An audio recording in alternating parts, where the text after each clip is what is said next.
Good morning student.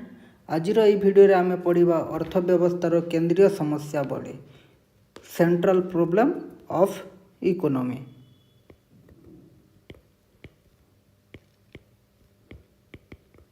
अर्थव्यवस्थार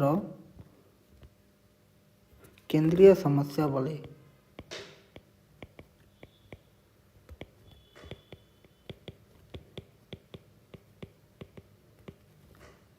central problems of economy.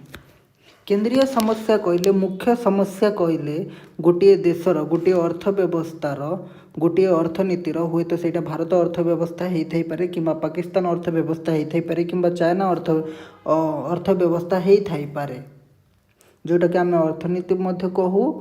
तो ये जो अर्थनैतिक समस्याटी देखा दिए ताहा कौन पाई ताहा बिकज ऑफ सीमित संबल और असीम अभाव। सीमित संबल और असीम अभाव सृष्टि होउथबा जो अर्थनैतिक समस्या जो मौलिक अर्थनैतिक समस्या जेकोसी अर्थव्यवस्थार केंद्रीय समस्या बोली कहा जाए। जेकोसी देश होता पारे जेकोसी अर्थव्यवस्थार समस्या कौन पाई उद्भव होता पारे सीमित संबल और असीम अभाव पाई। तो ये तीन गोटी अच्छी जोटा कि मुख्य समस्या बली गुड़िक केंद्रीय समस्या बली गुड़िक गोटे अर्थव्यवस्थार फास्ट होची कौन उत्पादन करा जिवो व्हाट टू प्रोड्यूस। सेकंड होची किपरि उत्पादन करा जिवो। फास्ट कौन कौन उत्पादन करा जिवो।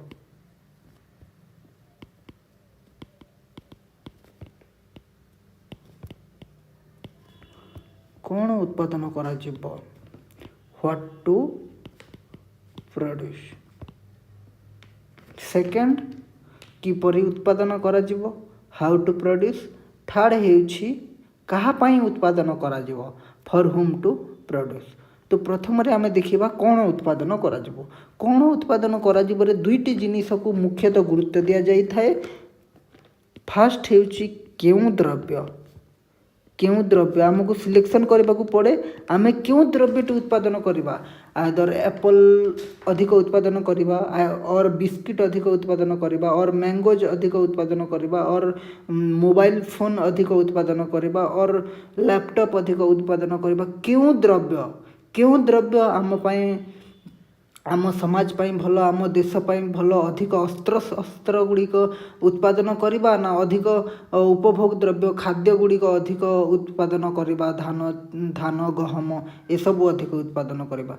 तो कौन उत्पादन करा कौन जेहेतु कि संबल सीमित आमको कौन चयन करने को पड़े क्यों द्रव्य। सेकंड जिनिसटी ये चयन करा जाए कि केते परिमाण से जो द्रव्यटी उत्पादन हम माने कि से जो द्रव्यटी आम जो सिलेक्शन कले कि ना आम गहम उत्पादन करवा एतिकी ये गहम उत्पादन करवा बोलिक आम भाविले। तो तापर नेक्स्ट क्वेश्चन हो केते परिमाण उत्पादन करा जिवो।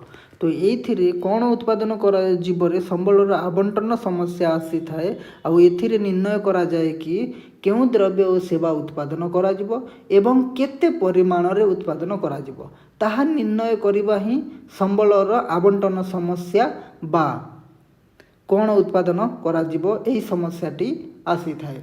एही प्रक्रिया रे प्रत्येक अर्थव्यवस्था अभावर चयन समस्यार सम्मुखीन होइथांती।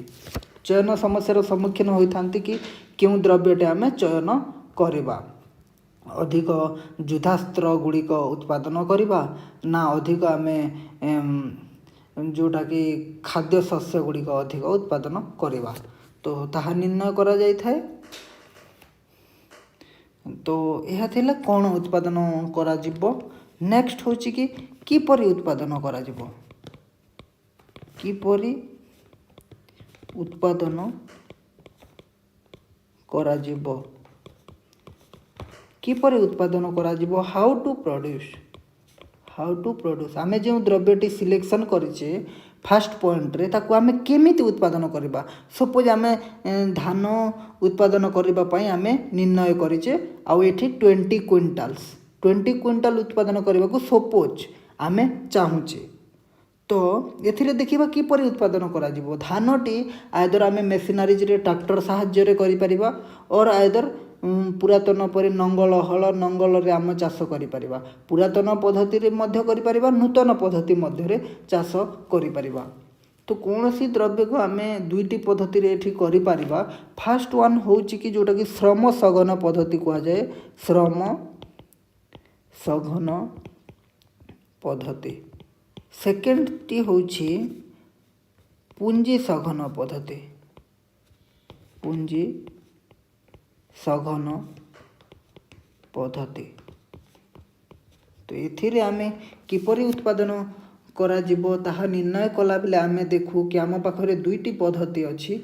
गुटे हेउछि श्रम सघन पद्धति और आउ गुटे हेउछि पुंजी सघन पद्धति तो आमे जदि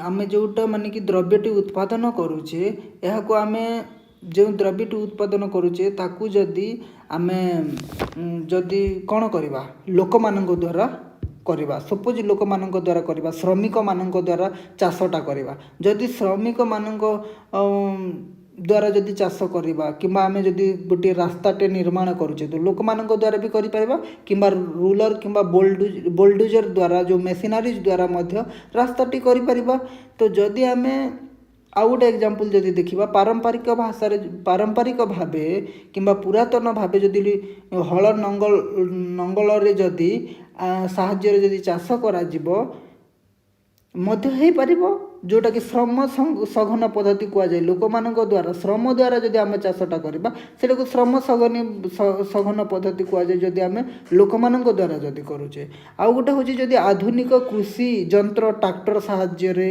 किंबा धान काटिला बेले जो मेसीन टी अछि थ्रेसर से जो मेसीन रे जदि आम कौन करबा माने कि चाषटी जदि करूचे ताकू कौन कह जाए पुंजी सघन पद्धति कह जाए मेसिनारी द्वारा कले तो यही दुईटी कौन आम व्यवहार करवा कथा श्रम सघन पद्धति व्यवहार करवा कथा ना पुंजी सघन पद्धति व्यवहार करवा कथा तो भारत भली देश रे बहुत बेकारी समस्या वृद्धि पाउची बहुत लोक अनएम्प्लॉयमेंट होइकी अछंती तो एठिरे श्रम सघन पद्धति मध्य रे कले माने कि आमर जो कॉस्ट अच्छी कॉस्ट जो खर्चटी अच्छी सेटा आमको कम पड़िबो जदि मेसिनारीज रे कले अधिक पड़िबो तो एमिति आमको देखा पड़े जे आमको माने कि कॉस्ट कोठरे माने कि कम लगुच जदि गोटे मेसीन रे जदि ट्रैक्टर रे जदि आम चाष करवा 10,000 टंका खर्च होची आउ लोक मानक द्वारा जदि चाष करूचे तो सपोज कि 20,000 टंका खर्च हो जाउची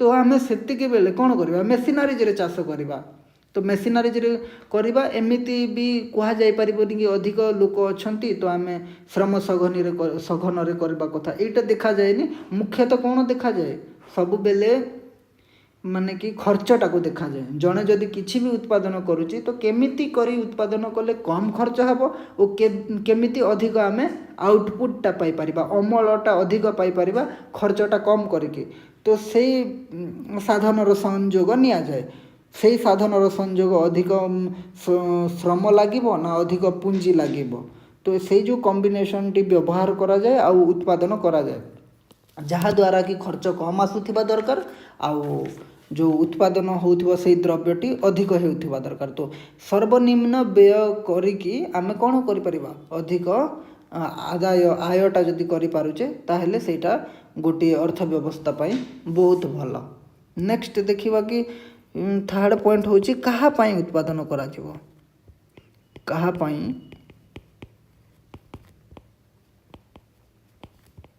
उत्पादन करा जिवो फॉर होम टू प्रोड्यूस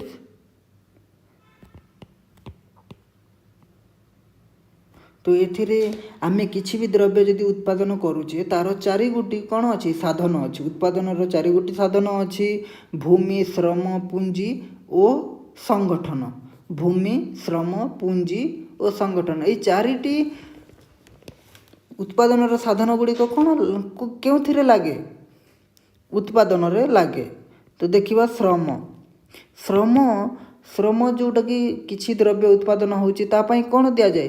ଶ୍ରମକୁ ଦିଆଯାଉଥିବା ପାଉଣାକୁ, ଶ୍ରମ ପାଇଁ ଦିଆଯାଉଥିବା ପାରିତୋଷିକକୁ କ'ଣ କୁହାଯାଏ? ମଜୁରୀ କୁହାଯାଏ।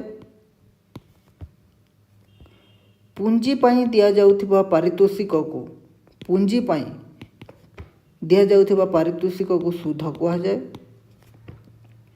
ଓ ଭୂମି ପାଇଁ ଦିଆଯାଉଥିବା ପାରିତୋଷିକକୁ, ଭୂମି ପାଇଁ ଆମ କାହା ଜମି ନେଇକି ଯଦି ଚାଷ କରିଥିବା ତ ତାକୁ କ'ଣ ଦେବା? ରେଣ୍ଟ ଦେବା। ତ ସେଇଟାକୁ ଭୂମି ପାଇଁ ଦିଆଯାଉଥିବା ପାରିତୋଷିକ କ'ଣ କୁହାଯାଏ? ରେଣ୍ଟକୁ ଓଡ଼ିଆରେ କୁହାଯାଏ ଅଧିଶେଷ। ଅଧିଶେଷ ଆମେ ଦେଉ। ଆଉ ଯେଉଁ ସଂଗଠନ ଅଛି, ସଂଗଠନଟା କ'ଣ ନିଏ? ସଂଗଠନଟା ଯିଏକି ମ୍ୟାନେଜ୍ କରେ, ଏଇସବୁ ଉତ୍ପାଦନକୁ ମ୍ୟାନେଜ୍ କରେ, ତାକୁ ସଂଗଠନ କୁହାଯାଏ। ତ ସେଇ ଯେଉଁ ମ୍ୟାନେଜ୍ଟି କରାଯାଉଛି ଏଠିରେ ସିଏ କ'ଣ ନିଏ? ଯାହା ବଳିଲା ସିଏ ଲାଭ, ତା ପାଇଁ ଯେଉଁ ପାଉଣାଟା ନିଏ ନିଜେ, ତ ସେଇଟାକୁ ଲାଭ ବୋଲିକି କୁହାଯାଏ। ତ ଏଠାରେ ମଜୁରୀ, ସୁଧ, ଅଧିଶେଷ, ଲାଭ। ତ ଏହି ଯେଉଁ ସୀମିତ ଦ୍ରବ୍ୟ ଓ ସେବା କିପରି ଆବଣ୍ଟନ କରାଯିବ, ଉତ୍ପାଦନ ହେଲା ପରେ କିପରି ଆବଣ୍ଟନ କରାଯିବ, ବଣ୍ଟନ କରାଯିବ, ତାହା ଉତ୍ପାଦନ ପ୍ରକ୍ରିୟାରେ ଯେଉଁମାନେ ଅଂଶଗ୍ରହଣ କରିଥିବେ ଯଥା ଭୂମି, ଶ୍ରମ, ପୁଞ୍ଜି, ସଂଗଠନ, ସେମାନେ ପ୍ରାପ୍ୟ ସ୍ୱରୂପ କ'ଣ କ'ଣ ପାଆନ୍ତି? ଅଧିଶେଷ, ମଜୁରୀ ଓ ସୁଧ, ଲାଭ ପାଇଥାନ୍ତି। ଏହି ପ୍ରାପ୍ୟ କିଭଳି ନିର୍ଣ୍ଣୟ କରାଯାଏ?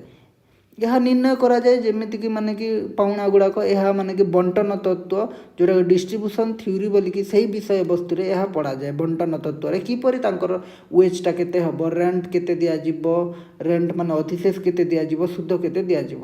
ଏଇ ଯେଉଁ ଶ୍ରମ ପାଇଁ ମଜୁରୀ ଦିଆଯାଉଛି, ପୁଞ୍ଜି ପାଇଁ ସୁଧ ଦିଆଯାଉଛି, ଭୂମି ପାଇଁ ଅଧିଶେଷ ଦିଆଯାଉଛି, ଏହାକୁ କ'ଣ କୁହାଯାଏ? ଏମାନେ ଯେଉଁ କାମ କରିଛନ୍ତି ସେଇଥିପାଇଁ ଦିଆଯାଉଛି, ତ ଏହାକୁ କୁହାଯାଏ କାର୍ଯ୍ୟଗତ ବଣ୍ଟନ। କାର୍ଯ୍ୟଗତ ବଣ୍ଟନ। ସପୋଜ୍ କି ମନି ନାହିଁ, ତ ଯେଉଁମାନେ ଉତ୍ପାଦନରେ କ'ଣ କରିଥିବେ, ଉତ୍ପାଦନରେ ସାହାଯ୍ୟ କରିଥିବେ ବା କାମ କରିଥିବେ, ଯେମିତିକି ଶ୍ରମ, ପୁଞ୍ଜି, ଭୂମି, ସେମାନେ ହିଁ ସେଇ ଦ୍ରବ୍ୟଟାକୁ ଉପଭୋଗ କରିବେ। କିମ୍ବା ଜନସାଧାରଣ କ'ଣ କରିବେ? କାହା ପାଇଁ ଉତ୍ପାଦନ କରାଯାଏ? ଜନସାଧାରଣ ମାନଙ୍କ ପାଇଁ, ଲୋକମାନଙ୍କ ପାଇଁ ଉତ୍ପାଦନ କରାଯାଇଥାଏ। ଆଉ ଏଇସବୁ ଯେଉଁ ଦିଆଯାଏ ପାଉଣା ଗୁଡ଼ିକ, ୟାକୁ କ'ଣ କୁହାଯାଏ? କାର୍ଯ୍ୟଗତ ବଣ୍ଟନ ବୋଲିକି କୁହାଯାଏ। କିନ୍ତୁ ବ୍ୟକ୍ତି ମଧ୍ୟରେ ଯଦି ଜାତୀୟ ଆୟର ବଣ୍ଟନ ଯଦି ହେବ, ବ୍ୟକ୍ତି ମଧ୍ୟରେ ଯେଉଁ ଦ୍ରବ୍ୟ ଗୁଡ଼ିକ ଯଦି ବଣ୍ଟନ ହେବ, ତାକୁ ବ୍ୟକ୍ତିଗତ ବଣ୍ଟନ ବୋଲିକି କୁହାଯାଏ। ବ୍ୟକ୍ତିଗତ ବଣ୍ଟନ। ତ ଏହା ଥିଲା କ'ଣ ଉତ୍ପାଦନ କରାଯିବ, କିପରି ଉତ୍ପାଦନ କରାଯିବ, କାହା ପାଇଁ ଉତ୍ପାଦନ କରାଯିବ। କିନ୍ତୁ ଦେଖାଯାଏ କି ଡେଭଲପ୍ଡ ଇକୋନୋମି, ଯେମିତିକି ବିକଶିତ ଅର୍ଥ ବ୍ୟବସ୍ଥା, ଆମେରିକା ଗୁଡ଼ିକ ବିକଶିତ ଅର୍ଥ ବ୍ୟବସ୍ଥା, ଇଂଲଣ୍ଡ ଗୁଡ଼ିକ ବିକଶିତ ଅର୍ଥ ବ୍ୟବସ୍ଥା, କିନ୍ତୁ ଆମର ଯେଉଁ ଇଣ୍ଡିଆ, ଭାରତଟି ବିକାଶ ଉନ୍ମୁଖୀ, ଯେଉଁଟାକି ଡେଭଲପିଂ କଣ୍ଟ୍ରି ବୋଲିକି କୁହାଯାଏ। ବିକାଶ ଉନ୍ମୁଖୀ ଅର୍ଥ ବ୍ୟବସ୍ଥା, ଡେଭଲପିଂ ଇକୋନୋମି। ତ ଏମାନଙ୍କର ବି ସମସ୍ୟା ଗୁଡ଼ିକ ରହେ, କି ଯେମିତିକି ବିକଶିତ ଦେଶମାନଙ୍କର, ଡେଭଲପ ଇକୋନୋମି ମାନଙ୍କର କ'ଣ ରୁହେ? ଅର୍ଥନୈତିକ ବିକାଶକୁ ବଜାୟ ରଖିବା, କି ଯେଉଁ ରେଟ୍ରେ ସେମାନେ ଯେତିକି ଗ୍ରୋଥ୍ କରିଛନ୍ତି, ଯେତିକି ସୀମା ପର୍ଯ୍ୟନ୍ତ ପହଞ୍ଚିଛନ୍ତି, ତାକୁ କେମିତି ସେମାନେ ମ୍ୟାନେଜ୍ କରିକି ରଖିବେ, ତାକୁ କେମିତି ସେମାନେ ସେତିକିରେ ରଖିବେ। କିନ୍ତୁ ଯେଉଁ ବିକାଶୋନ୍ମୁଖୀ ଦେଶ ପାଇଁ ସେମାନେ ଅର୍ଥନୈତିକ ବିକାଶକୁ ତ୍ୱରାନ୍ୱିତ କରିବା ପାଇଁ ଚାହାନ୍ତି। କେମିତି ତାଙ୍କ ଗ୍ରୋଥଟାକୁ ବଢ଼େଇବେ, ତାଙ୍କ ଗ୍ରୋଥଟାକୁ ଯଦି 7% ଅଛି ତ ସିଏ 8%, 10% କେମିତି କରିବେ ତାଙ୍କ ଗ୍ରୋଥଟାକୁ, ସେଇଥିପାଇଁ ସେମାନେ ଚିନ୍ତା କରନ୍ତି। କିନ୍ତୁ ବିକଶିତ ଦେଶମାନେ ତାଙ୍କର ବଜାୟ ରଖିବା ପାଇଁ ସେମାନେ କେମିତି ତାଙ୍କର ଗ୍ରୋଥଟାକୁ ମେଣ୍ଟେନ୍ କରିକି ରଖିବେ, ଯେତିକି ଅଛି ସେତିକିରେ ସେମାନେ ମେଣ୍ଟେନ୍ ରଖିବାକୁ ଚାହିଁବେ। ତ ଏହା ଥିଲା ଅର୍ଥନୀତିର କେନ୍ଦ୍ରୀୟ ସମସ୍ୟା ଗୁଡ଼ିକ। ତ ଥ୍ୟାଙ୍କ ୟୁ।